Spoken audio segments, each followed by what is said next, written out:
Hey everybody, this is Colin, aka the Reverend Dr. Sir Colin D. Terrio Pontifex Maximus of a secretive worldwide organization known as the Cult of Copy.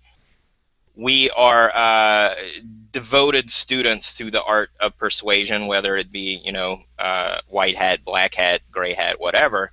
We don't put any taboos on it. We discuss it. We try to take things that even the only bad guys typically do and use it for our own personal benefit because we're nice people. Hopefully. I don't know. I don't know you personally. I'm just guessing. But if you go to the URL below my name, cultofcopy.com, currently that points to the join page of our Facebook discussion group if you are interested. The show typically records new episodes Thursdays at 2 p.m. Eastern. Today is a little different just because I had something come up yesterday. And next week will be different too because I will be flying to Orlando for a marketing event for JV Zoo called Marketing Mayhem on Thursday. But if I can manage it, I will put together a live show at some point, maybe Friday. So we'll be Fridays 2 days in a row. But typically, new episodes record Thursdays at 2 p.m. Eastern, and you can join us anytime if you want to. If you leave a comment in the YouTube video or in the Facebook post for this episode, our director Zane, who you already know because he was filling time while I was occupied, is going to go ahead and keep an eye on those comments and make sure anyone who has any questions about anything as we go through this is going to get taken care of, and we'll make sure to answer it on the show. Let's see, I talked about me, I talked about the show, I talked about the group. Our director Zane has a group on Google Plus called G-Tron Marketing, where you can learn about the kind of things that he is doing for me as part of the show, which is to direct it while we do live sessions, and then it streams live and you can pay attention and comment on that kind of thing. And then the recording gets immediately uploaded to YouTube so that we have a YouTube channel, which if you like this show, that channel is at youtube.com/cultofcopy. If you like what we talk about, subscribe. You'll be up to date on new episodes. And also, this is episode 19. So we have 18 normal episodes plus an episode 0 because I'm weird like that. So lots and lots of other content if you want to keep an eye on it and check it out. And like I said, if you want to dig deeper and have conversations with people about the topics that we talk about on this show, go to cultofcopy.com and request to join our Facebook group. If you don't look like a spammer, I will very, very likely let you into the group. The lower third. Do you see below my face where it says my name and my title and it's got a little graphic and a URL and stuff? That the TV lingo calls that the lower third because it's the lower third of the screen. So anytime you're watching a news show and they have the little crawl happening below, that's referred to as the lower third. Did you learn something? I learned that in journalism school in college like 15 years ago, so that's pretty dope. Glad that finally became useful. With my minor in visual graphics for journalism that has never ever come up in my professional career. So what we're going to talk about this week, so the Cult of Copy is about a particular thing. We're a Facebook group. We talk about persuasion and marketing and all of that stuff.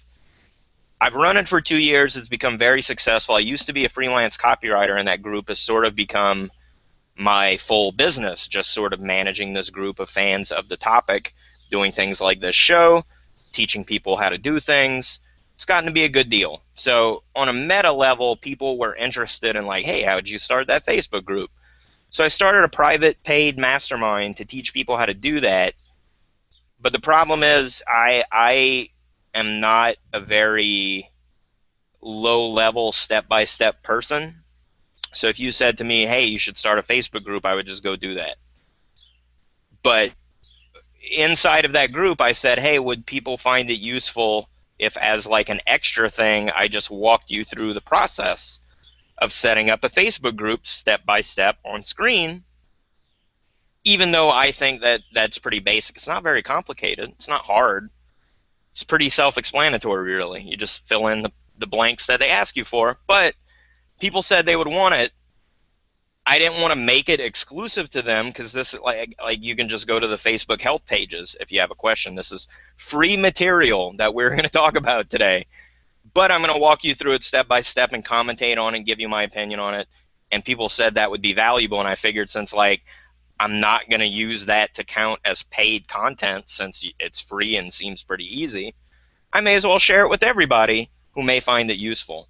Plus, I've never used the screen share option for a Google Hangout, and it is an option. So we're going to look at my screen. I'm going to show you over my shoulder, as it were, as we go through and create a group from scratch. The trick with that is I intend for this show to be a podcast of audio only in the future. This episode is going to be super shitty if you're listening to audio only, because we're going to be looking at things that happen on the screen. So if you happen to catch this episode at some point in the future and it's audio only, because I don't want to weird people out and be like, where's episode 19? What happened to it? I'm going to turn it into audio only. It's going to be a podcast, but if you're listening to it in audio only mode and you want to like not just hear the jokes in the background, you should probably go to the YouTube channel that I mentioned. Look for episode 19. Again, that's youtube.com/cultofcopy. Look for episode 19, and then you'll be able to watch on screen the stuff that we're doing visually, because maybe it won't make too much sense in an audio thing, and I doubt I'm going to remember to describe it to you visually as if you can't see it, because that would be weird. Anyways, let's dive right in. We'll jump right into it because we're already running a little late. Give me a minute, Zane. I'm going to pull up my screen here and make sure sure. I don't have any dirty pictures or tabs open that no one should look at. All And right. then we'll be good to go. Okay, it looks pretty clean, All so right. I think we can jump in. All right. Okay. I'll switch back to you All right, just to be on the safe side, right? sounds good. So, what do I need to do to make my screen So what pop you, up? on the Hangout window, you want to click the screen share button, and it'll also open up a new window. And Okay. then in that window, you just have the one monitor, right?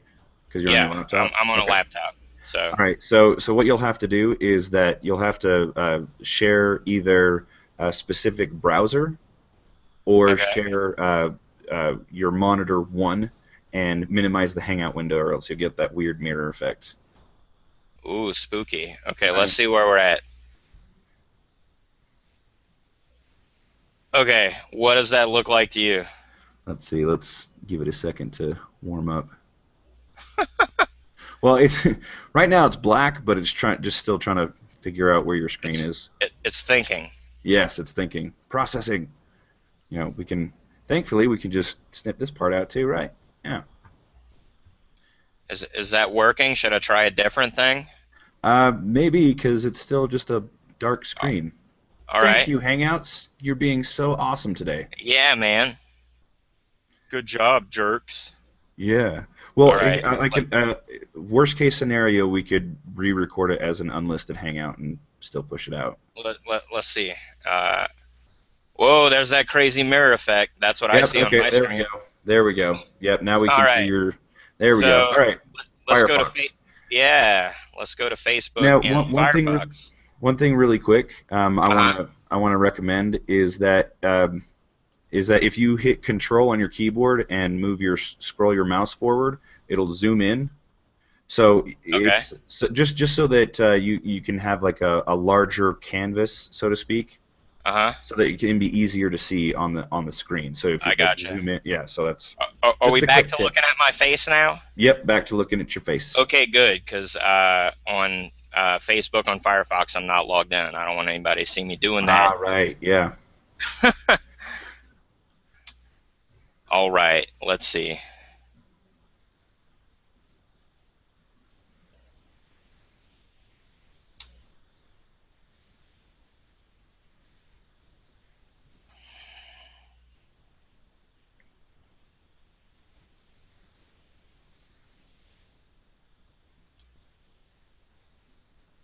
There we go. Okay, let me hit that screen share button again.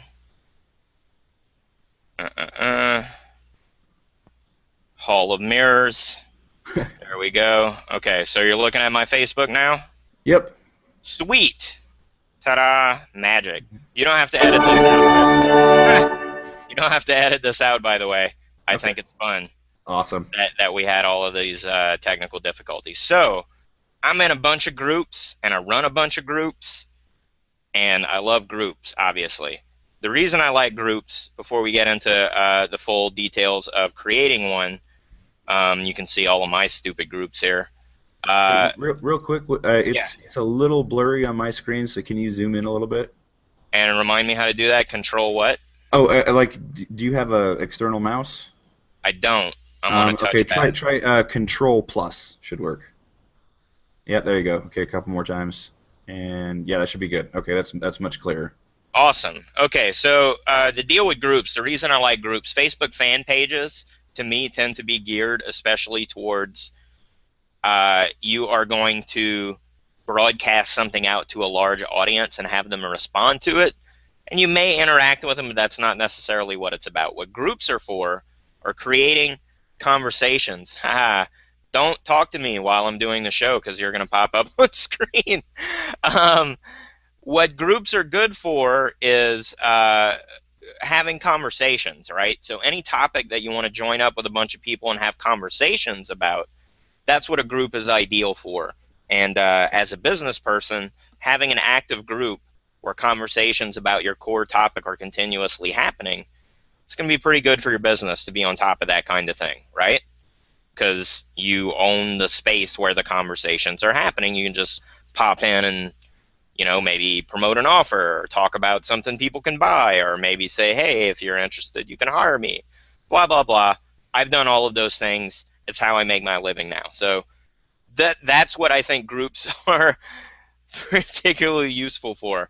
Stop it, Patricia. Um, okay, so group name. You can name it whatever you want. God, stop. You can name the group whatever you want. Let me look at my notes here. We're going to talk It's the about, delay. Sorry, yeah, my we're bad. Sorry, dude. you're gonna you are going to want to name your group. I like something descriptive that sort of says what the group is about. If you can make it a little clever or alliterative or it rhymes or like has a little joke or a pun, that's cool too. I also like groups that have a name that has a collective noun in it, like cult or horde or temple or something that sounds like a group so that people feel like being in there as part of something, society, whatever. So, for the sake of this example, let's do the cult of making cults.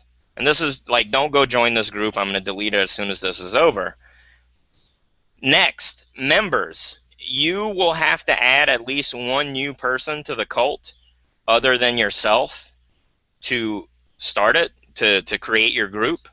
Uh, there are a couple of things to keep in mind when you get to that point. Uh, should anything happen to your primary Facebook account and you get shut down, you don't want to be the sole admin of your group. So you want to have a trusted ally that you add to your groups that, if something ever happens to your main Facebook account, you get hacked, you get banned, you make fun of someone and Facebook is like, that's not cool. And they kick you out. It's a constant risk for me. um, Hi, Barb. Um, what you want to do is either have someone you trust that you add to the group and then make them an admin just in case something happens, or, and I want to make it clear that this is probably against Facebook's terms of service, so do this at your own risk. Have a sock puppet account that you use only for this purpose that is just there in case something should happen to your main Facebook account, so you can still log in and have access to your own stuff.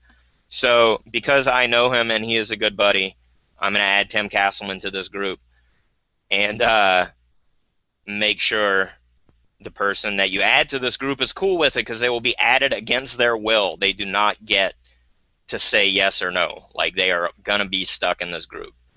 So looking at privacy, you have three options for what you can do with your group. Public means that it's wide open. Anyone can read what the group posts, but in order to post, you have to join, right? I don't like those. I want there to be a barrier to entry. You can't read anything unless you join. So I like closed. Closed means anyone can find the group and see who's in it, but you have to join in order to actually see the content.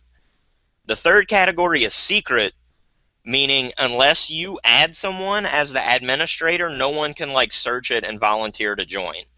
So if you're doing like a paid members only kind of group, that's what you're going to want to do. But otherwise, if it's an open group and you just sort of want to have it be semi-secret where people have to join in order to participate, that's what I like for using groups. So we're going to stick with closed. So boom, we created the group. You get to choose an icon. These are dumb. Like they don't really give you a lot of choices. It makes it weird. Pick one. Doesn't matter. Like sometimes I use this one. Sometimes I've used like there's one of these. I can't find it right now, but it's like a little chemical beaker. Sometimes I use a little chess piece. I don't know. I feel like that doesn't really matter very much. Pick one that you think looks cool. Um, okay, so here we are in the group. Now, uh, what are we going to look at next? So many different things. We can do the graphic, okay? Um, this big graphic banner that appears up here, you can upload a photo, and I forget the exact dimensions, and in the off chance that it changes, I would rather you look it up instead of just take what I say in the video as fact, because in the time frame that I've had the group, the dimensions of this banner photo have changed a couple of times. There's Tim. Tim commented, "Woot, thanks for the ad." Awesome. Um, so when you personalize your group and upload this photo, look up what the dimensions are, and you're going to want to upload a photo. You can choose one if you happen to already have it uploaded. The trick is there are a couple of different things that you can do with this banner, in my experience. I like to do branding. I like to do your uh, I say corporate, I don't mean corporate, but like your identity for your group. So like the name of your group should be in the graphic, and if you have some kind of logo, that's cool. Other things that I've seen people do with this banner are to put advertising. So if you have a particular offer, you can put it in there. The trick is if you click on the image that you put here on the desktop version of Facebook, it will take you to the post of the photo. So if you post this as a photo, it'll end up in your photos section here in your group, if you can see my mouse pointing to that. That works on mobile. Not, I'm sorry, it works on desktop. So if you had an offer that's like click here on the banner to go to it, that'll work on desktop. The thing to keep in mind, I mostly use my iPad when I work online. That doesn't work on mobile. What clicking on your banner does on mobile is take you to a list of different settings you can use in your group. So keep that in mind. I've seen people have their banner say click here for more details. That will not work in mobile. What I would recommend instead is that if you want to use your banner to do advertising, make your banner say to click the pinned post. Because when you set a pinned post, what will happen is that the pinned post is available both in mobile and desktop, and the banner will tell people to click something they will actually be able to access easily instead of having them click the banner.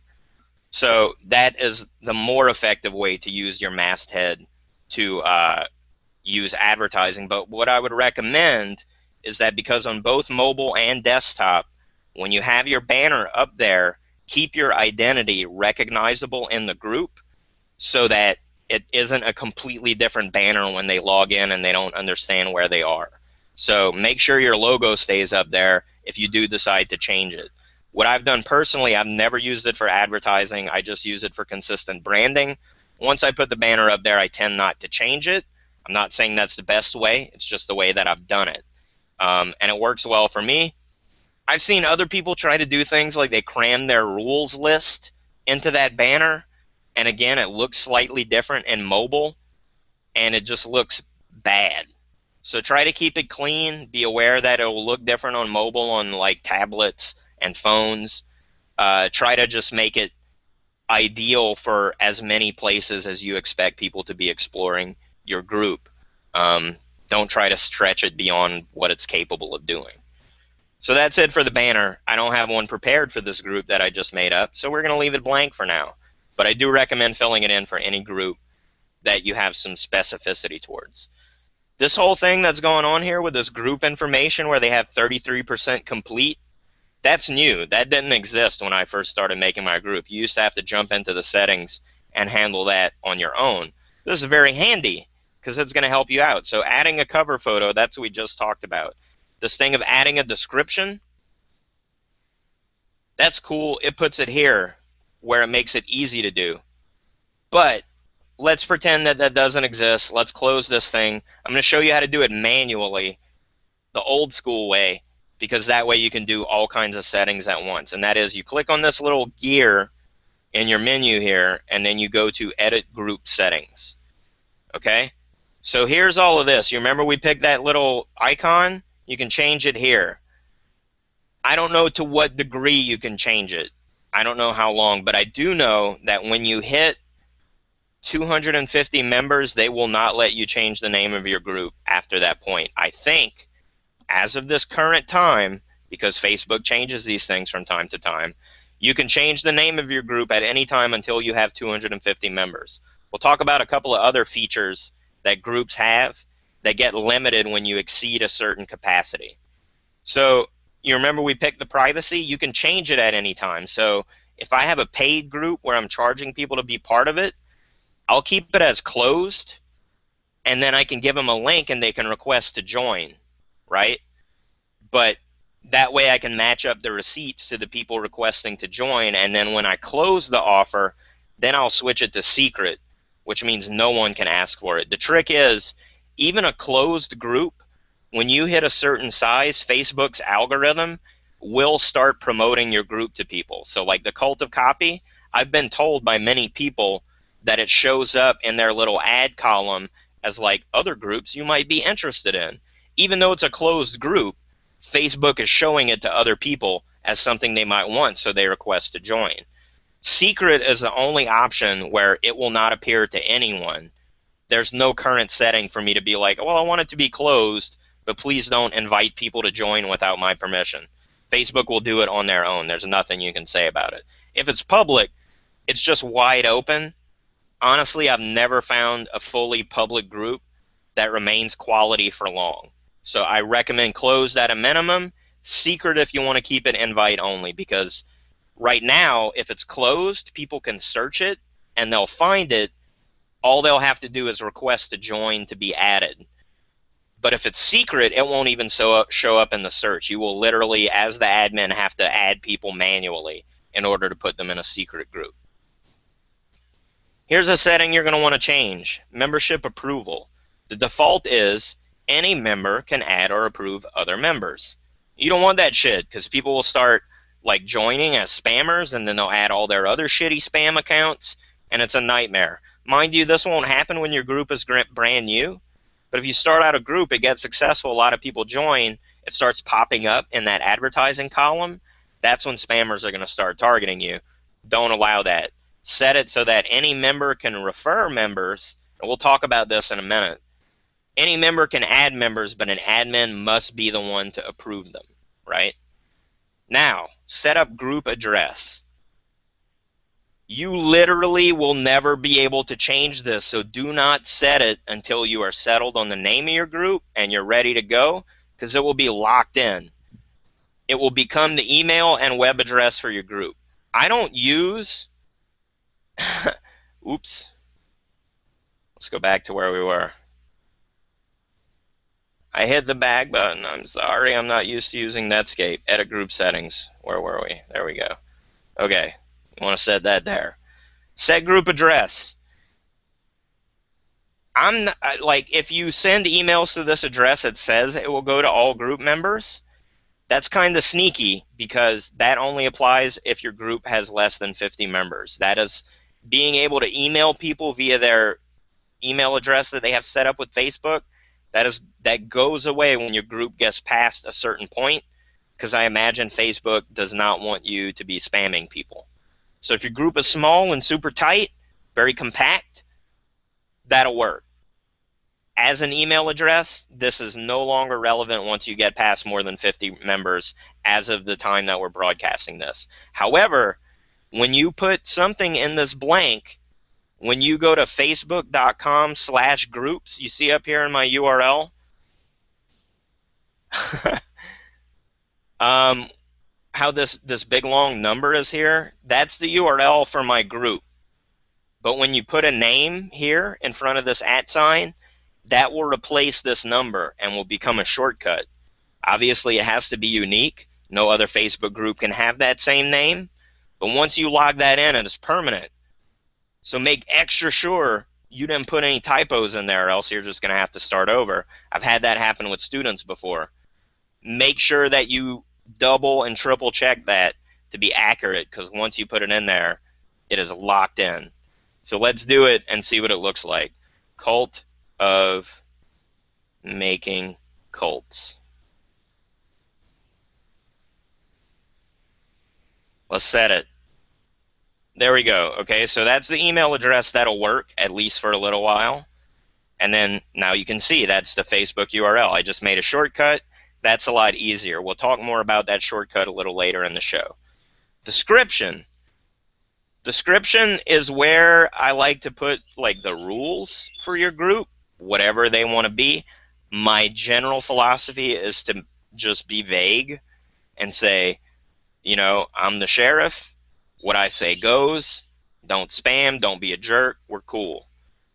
Add new rules as situations arise that necessitate having those rules. But otherwise, the trick is really the only time people are going to see this is when they request to join. But the way Facebook shows it to you, we'll look at it in the group interface. It's pretty weird. Like, it's not the best way to make sure people see this information, but it's good to have it there. This is a group about making lol. All right, so that's just there to fill it out, and I'll show you where it appears once we add it. Descriptive keywords. This has been responsible for a lot of the growth of my own group. If you put descriptive keywords, that's what's going to sort of tie into Facebook's recommendation algorithm to start showing it to people. So you'll see when you start typing stuff in, it wants to start pulling existing tags in that already exist inside of Facebook.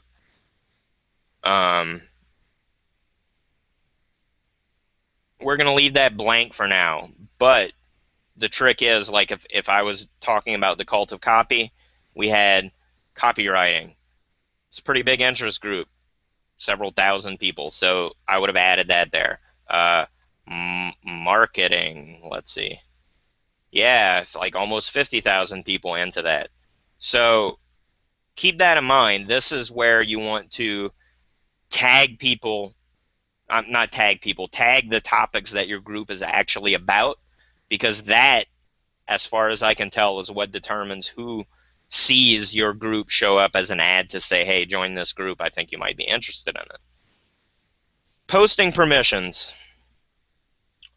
You want to make sure only admins can, not only admins. You want to make sure, I'm sorry, the default is the one you want. Members and admins can both post to the group.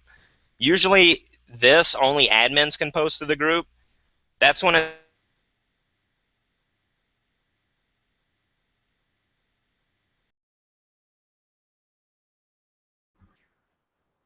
Hey, Colin, I think we lost your audio for a second.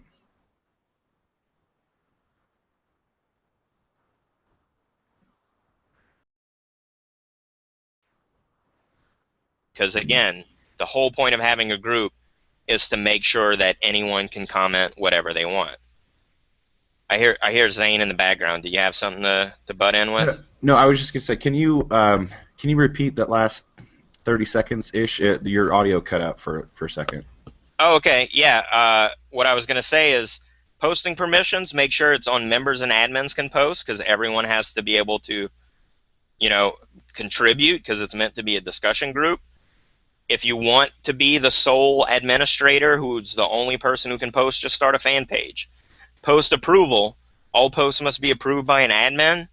If you're running some kind of Wild West community where that becomes an issue, where people are going to post shit that you won't approve, it shouldn't really be a group. Like, it's already too far out of your control. So I say all group posts, this one right here, post approval, leave that unchecked. It's much easier to just delete the spam post than to try and approve every post that's appropriate, because in my experience, they will be fewer and farther between. So let's go ahead and save these settings and look at where you are with your group. So changes have been saved. Let's go back to the home page and check it out. So over here, you can see the about. This is a group about making groups, yo. That's where it appears. If it's too long, it'll have like a little see more and it'll go in there. But you notice it also makes a post. Colin Terrio updated the description. So that's a post inside of the group. I created the group and made a post about that. Tim said, thanks for the ad. Um, both of those things are set. Here where it says add people to the group, you remember in the settings when it said members, like, you don't have a choice to disallow members from adding new members. All you can do as the admin is say, I have to approve them, or any member can add anyone, no approval required. Use whichever options make sense to you. I prefer to be in charge of approving everyone. The trick is, you see how this now says add people to the group? I'm very pleased with that because originally when I started my group, it said invite people to this group. And invite implies that it will ask them if they want to join the group, but it does not do that. It automatically adds them. So you want to be really careful as the admin of the group when you're using this feature. It will add them to the group whether you ask them to or not. And that is important because you see notification settings up here. By default, everyone added to the group will get notification of all posts.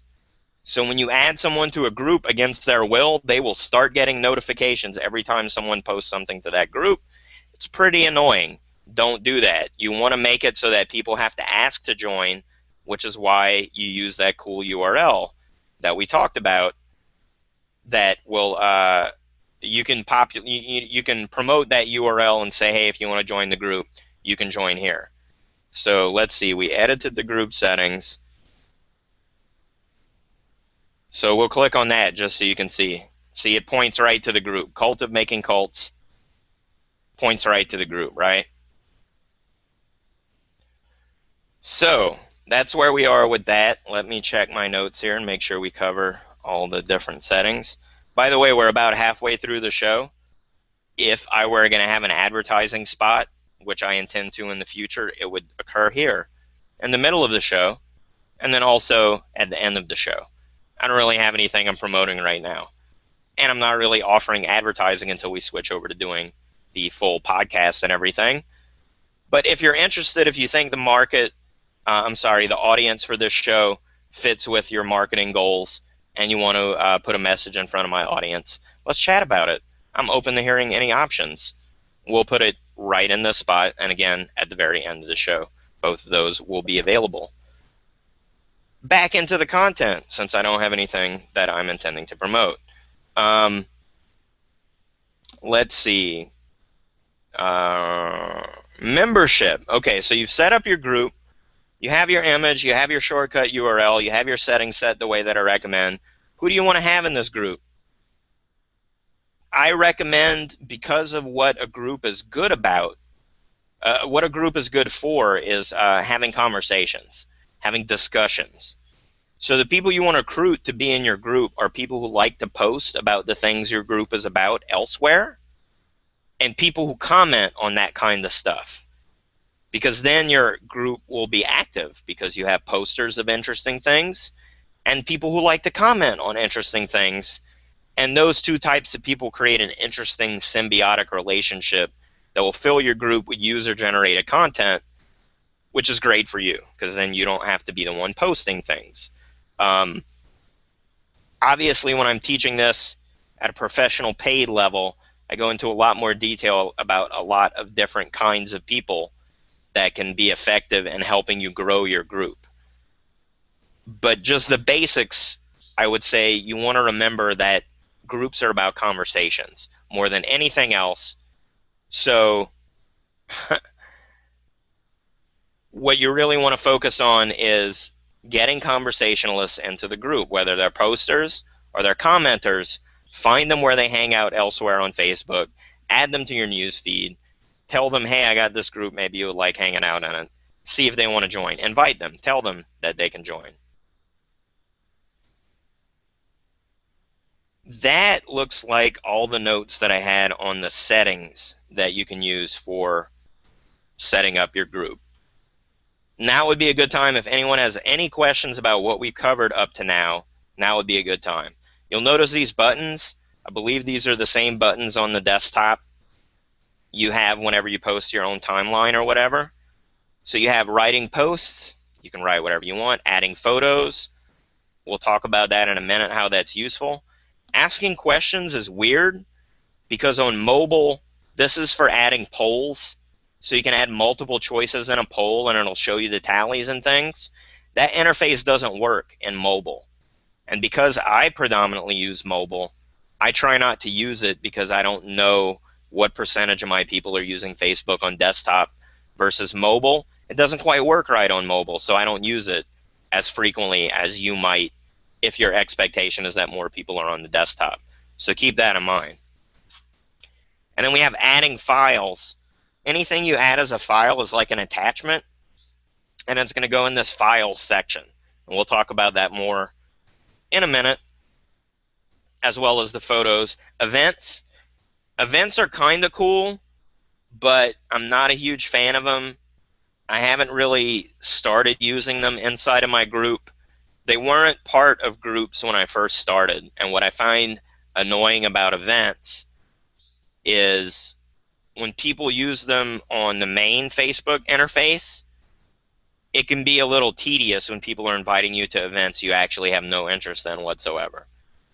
I'm not fully versed on how events are going to work inside of your group if it only invites, I should only invite the people inside of the group.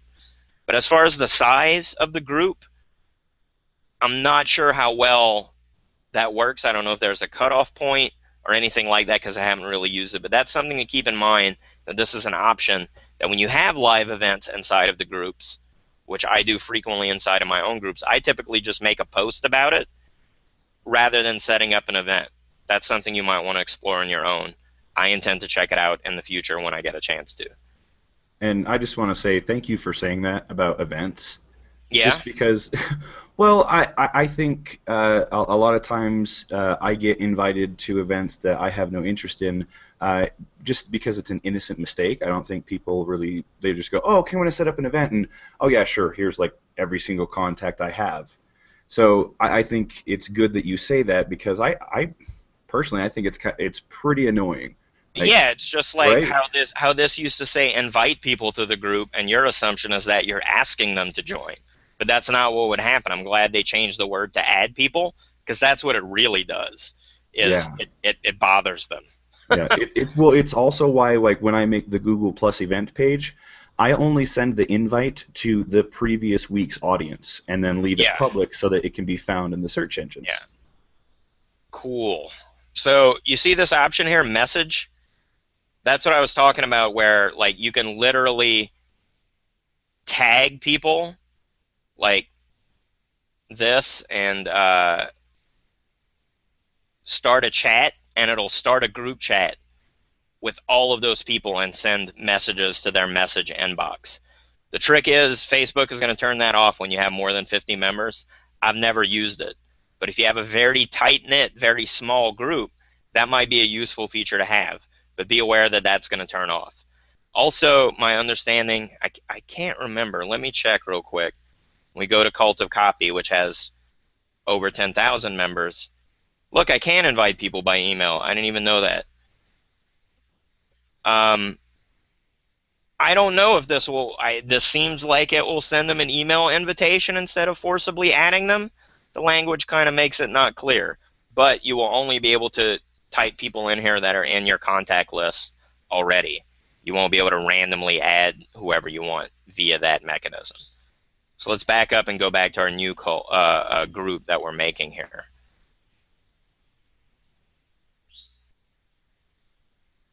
Man, everyone's going to be famous in this video that commented or tried to talk about a post that I made while I'm doing this show.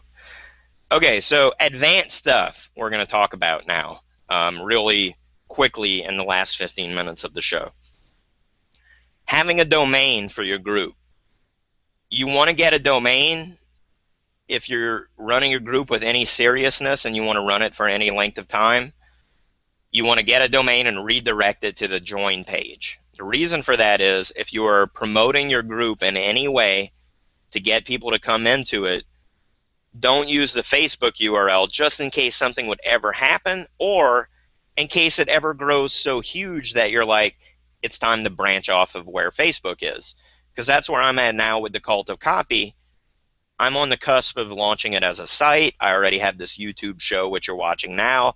It's bursted free of being just a Facebook group. If I had spent all of this time promoting the Facebook URL for the group instead of a domain like cultofcopy.com, I wouldn't be able to fix that. I wouldn't be able to change that up and make it still valuable to me, because all of the stuff I had done up to that point would just go straight to the group.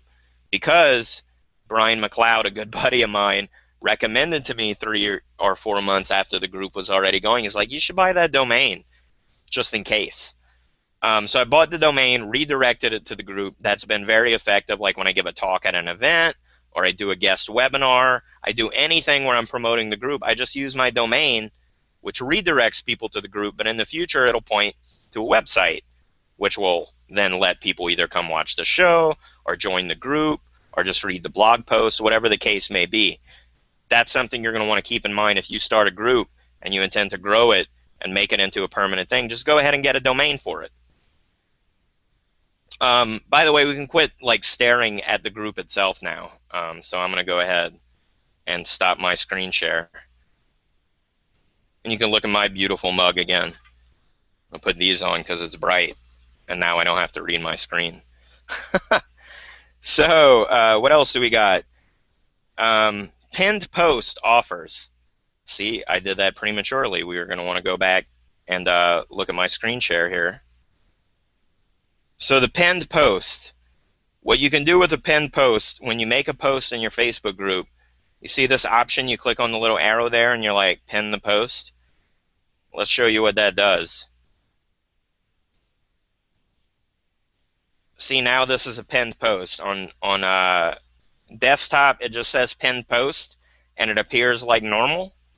On mobile, your pinned post is just a line item. It looks kind of like this without the icon. It just says view pinned post, and you have to click on it to actually look at it. So it's cool for desktop users. If you put an image in your pinned post, it's going to be visible. It's going to be there every time they log in and look at it. On mobile, it's pretty subtle. It's not in their face every time it's there, but it's not as visual. It's not going to be grabbing their attention as normal. Now, what I use the pinned post for typically in my groups is to promote offers. You can use this to promote temporary offers, or for a while what I did was I put like a permanent list of all the things that were on offer to my group, and then in conversations I would say, hey, if you're interested in this thing, you want to dig deeper, I have a product for that, just check the pinned post. I put an image of a $50 bill in there, the idea being that if you're a member of my group, any of my offers was automatically $50 cheaper for you in the group. So that worked out pretty well. However, depending on the size of your group, how long your group's been going on, maybe you want to change it up every now and then. Don't leave it permanently the same thing, because then people maybe get ad blindness, or they think, oh, it'll be there forever and I'll buy something later. maybe you change it up a bit and that shakes things up. I've had success doing it both ways. When I first started doing it, I would get, sales when I would change it up. And then for a while, when I had the one that had all my offers, I would sell a lot of stuff. And then now I'm experimenting again with changing it up. Do whatever you want, but be aware that that is an option for the pinned post. You only get one and only one pinned post. So do not waste it on like rules. Put your rules in the about page. Don't waste your pin post on anything but a promo, is what I would say. And I think the pin post is a better place for a promo than putting it in the banner like we talked about, because on the desktop, your banner is clickable. In fact, let me share my screen again, and I will show you that very quickly over in the group here. So to jump over to the Cult of Copy, see the banner up here? It's clickable. Like if I click on that, it goes to the photo of the banner. When I added it, I can add a description. Lots of people have commented on. We talked about it. That's cool. So like if I was using this banner as an offer, I could put that in the post. Say click this banner, and you click on it, and it's like the description's here, and you can interact with it. On mobile, that's not what happens. Like your banner is not clickable as a photo. If you look at the photos, the banner of the group is in this photo, and we have tons of photos in the cult, so I won't show you that one. But just be aware that that's something that occurs as part. Look, somebody's trying to join this group. Sorry, Robert Barker, this is not a real group. It's fake. We're only using it for the purpose of this illustration. So that's the deal with pin post offers. That's what you're going to want to do. I'm going to switch back to my camera. I see Zane. It looks like Zane has a question up on the screen. If we want to address that Yeah. now. Yeah, it's Yeah. from Craig Brower, and he asks, any idea how many members you need for the group to show up as a suggested group? No, but my not scientific personal experience is that putting the tags that we talked about when you're setting up the group, or you can revisit them at any time. I'll show you again anytime you want to add them, because I didn't add them for quite a long time. But once I did, it seemed like I started getting a lot more requests to join the group. So when you go to the group settings here, edit group settings. God, do I really have 328 chat requests? That seems like a lot. When you go here, how it has tags, those are the ones that are going to determine who sees it. I don't know how big your group has to be before that starts happening, but mine didn't really start doing anything until I added in effective tags, because who it shows the group to is going to relate to what those tags say and whether someone has liked that particular item or not, I believe. Again, wholly anecdotal experience. I don't know how Facebook does it, but people have told me, I'm like, how did you hear about the group? They're like, well, Facebook recommended I join it. I'm like, well, that explains why you're in my group and you have no idea who I am. But that, I think, heavily factors into what you put in those tags. So next we're going to talk about when you do a post with images. So like you can add a photo or video to your post whenever you want to, right? Just like normal. Um, oops. I meant to click the X. Sorry. When you add a photo or video to your post, what happens is it treats the post as a special kind of post, and it also shows up in this photo section. So there's no photos in here to view now, but even when you upload your banner, like we talked about, your masthead at the top of your group, it's going to end up in this photos section.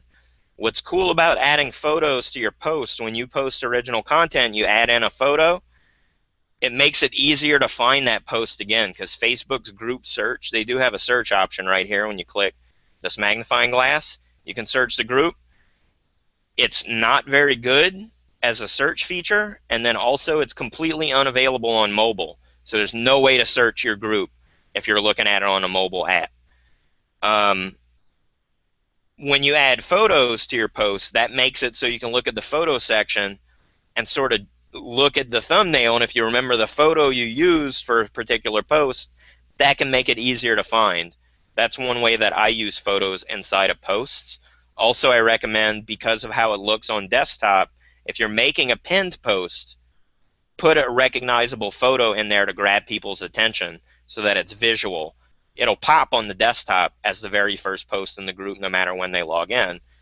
It doesn't do that in mobile, so just keep that in mind. That's the value of using images in your posts. To that end, one thing that makes the search more valuable is if you use a weird word or phrase inside of your post, that can help people find it or help you find it.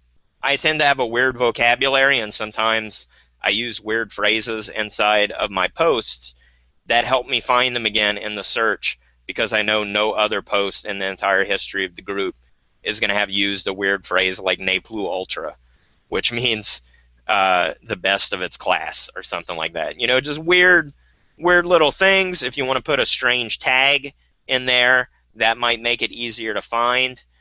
What I would also recommend is, as you're growing your group, any original content that you put in there, just save the URL in a spreadsheet or something so that you have the links to all your cool stuff.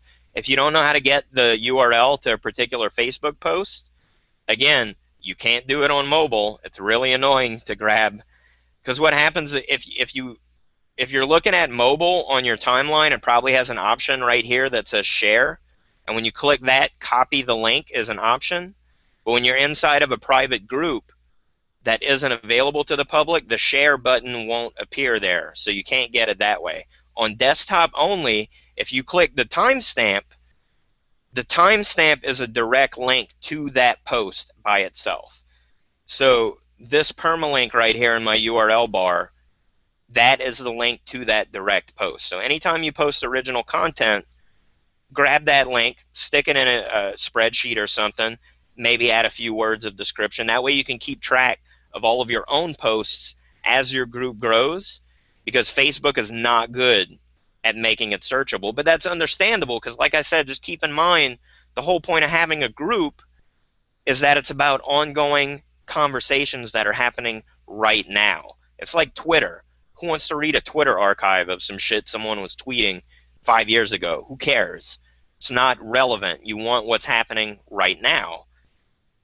That is why groups are so great, is because it taps into that current ongoing conversation. But if you're posting original content, you want to keep track of it, you want to make sure you can have access to it later, save the URLs. I didn't start having someone help me do this. My assistant editor for my newsletter, Nick Garcia, I didn't have him start cataloging old links to stuff until the group had been running for like 6 months. So we had tons and tons of things that he had to back scroll through.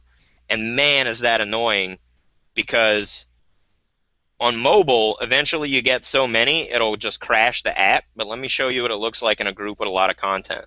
So you scroll to the bottom, and Facebook's going to do its thing where it's like, oh, I'm thinking, okay, I'm going to load some more. Scroll to the bottom, oh, I'm thinking, I'm going to load some more. And you just keep going and going and going and going and going, and the page goes on forever. So as early as possible, if your group is cool and you like it and you're going to continue to add content to it, start cataloging the URLs of your posts that you want to save, because eventually they'll get so far down the page, search will have trouble finding them. You won't be able to scroll to them. Believe me, you'll be glad that you started saving them from the very beginning instead of much farther down the line.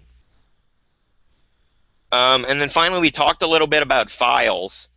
The file section here, it's cool because you can upload documents, you can upload PDFs, you can upload freebies basically that are only available to members of your group. So you can create cool little tidbits and things to share that you want people to download and pass around, that maybe have links back to your group, that maybe have links back to your products. That's a cool thing. It's like a document repository. And what's funny is Facebook groups work a lot like old school Yahoo groups, which I was into on a variety of subjects, but you know, who uses Yahoo for anything anymore? But that idea of having like, this is our file section where we've uploaded useful things for you to download, that's a cool idea. I like that a lot. and I've gotten a lot of mileage out of putting things in that file section that end up being teasers for products I sell, or just useful things to download. Like I sell a paid newsletter in my group specifically because that search feature is bullshit, and because I have so much content posted to my group. I have my assistant editor, Nick, curate awesome links of things that people posted in the past. I put a free issue of the newsletter in my file section so that people who want to check it out before they subscribe and pay to subscribe, get new issues, can see what it's about. That's a cool way to use that file section. Keep in mind that it exists, and you can put cool things in that file section and then use that as a way to promote your group on your timeline or in other groups if that's allowed.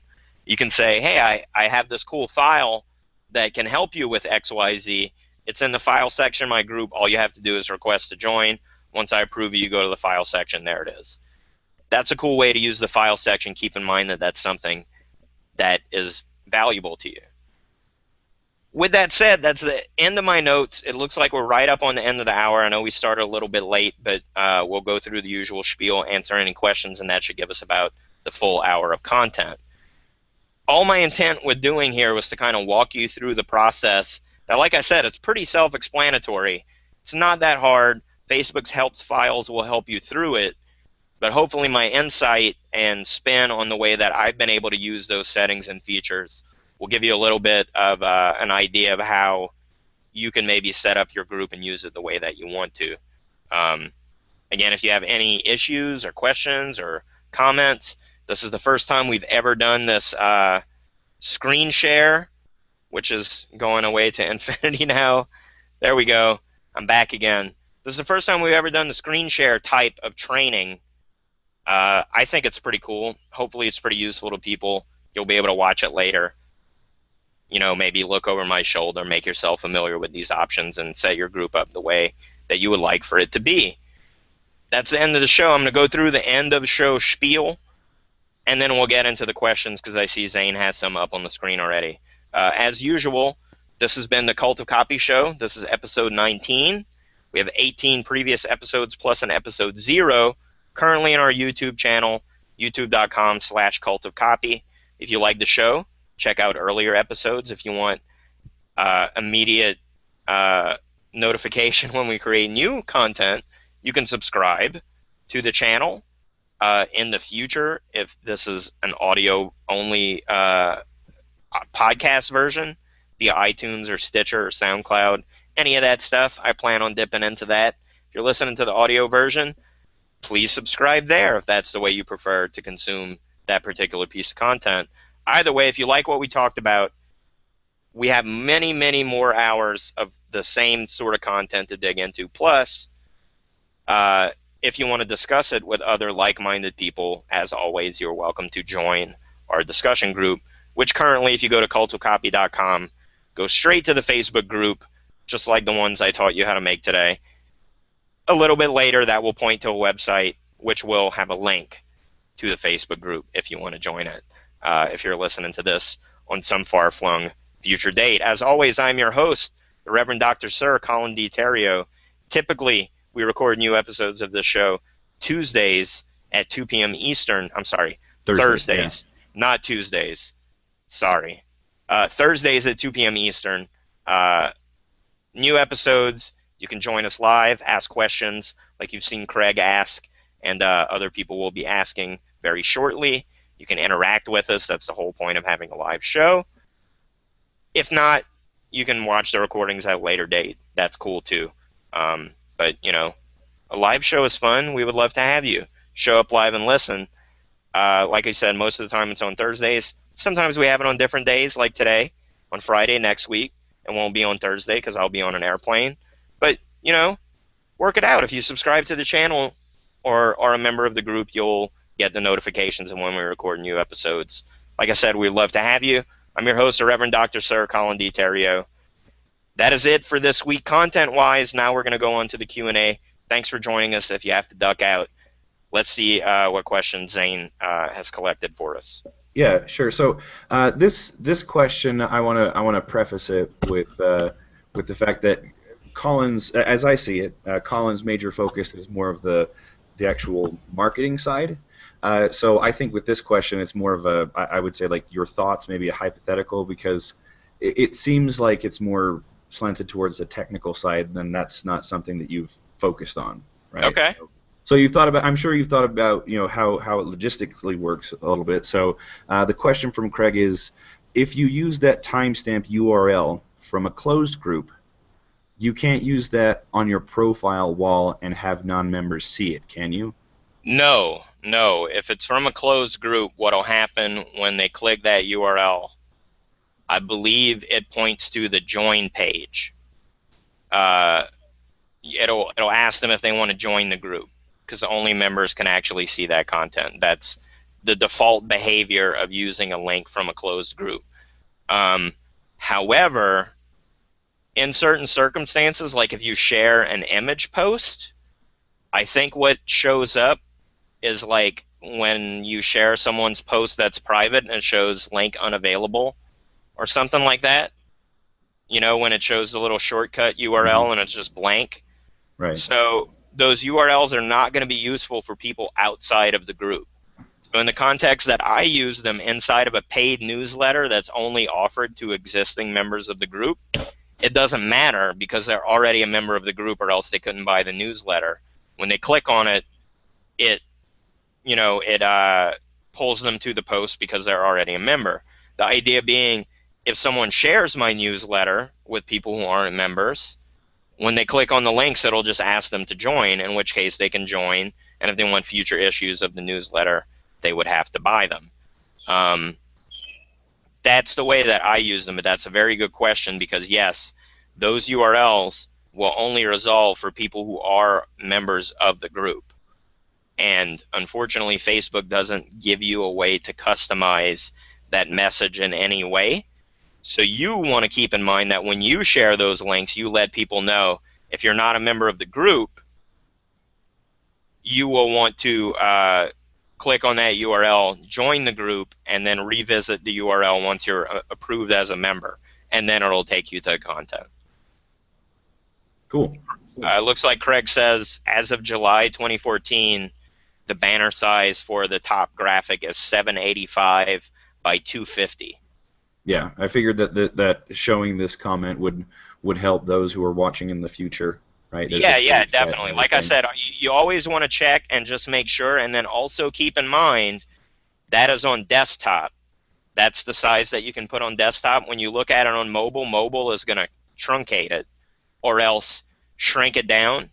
So if you make it barely legible at that full size on a desktop screen, mobile might make it unreadable. So be sure to look at it on tablets and phones if you think the group members that you're targeting may be using Facebook on those devices.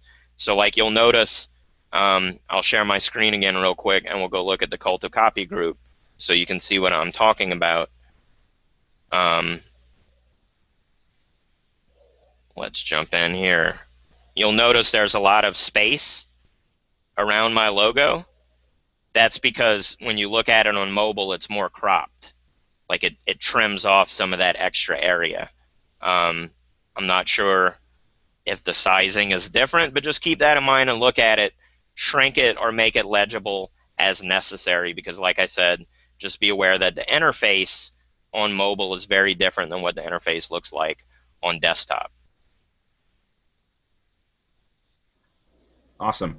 And as it flashed for a second on your screen, I thought this was nice. Piece says that this was appreciated. Great demystification of Facebook. Yeah, thank you. Like I said, the stuff seems pretty self-explanatory to me. Like, I didn't watch anybody's tutorial video to start a group. What options I wanted for what I wanted to do seemed pretty obvious. But it was one of those things where I asked my paid members, hey, this is pretty basic stuff that you can find out for free, but would it be valuable for me to record going through this? And they said yes. I said, cool, I won't like charge you for it. It won't be part of your paid training. We'll just do it for free, put it up. If it's useful to you, it's useful. I know some people need a more step-by-step helping hand when it comes to getting things started because they get overwhelmed with options. For me, it was super easy and obvious which things you should pick. But if this was valuable to you, please let me know because it's the kind of thing I would never think to do and offer to people and share. Because, like I said, I created my first group. I just filled out the options the way it seemed obvious to me. I didn't think twice about it. But you never know. Some people need a little bit more help, a little bit more clarification, a little more insight. Hopefully, that's what this training did. Um, are we all done with questions and comments there, Zane? Yeah, I'm looking at the group here, and I'm not seeing anything here, and nothing is showing up in the comments on Super. the YouTube Well, page. we'll call it a day. I already did the whole spiel, but once again, my name's Colin. Thanks for joining us this Friday. Have a great weekend, and we will see you next week. Maybe we'll do something cool, and I will record a show live from this marketing event. Again, just like this week, never done that before on this iteration of the show. I think I did live episodes from events on my old show before we started doing this one, but hey, maybe it'll be cool to try and do a live show, and who knows who might wander in. It could be fun. Until next week, thank you for joining us. Subscribe if you like it. Join the Cult of Copy. Adios and have a great weekend, people. Thanks for coming.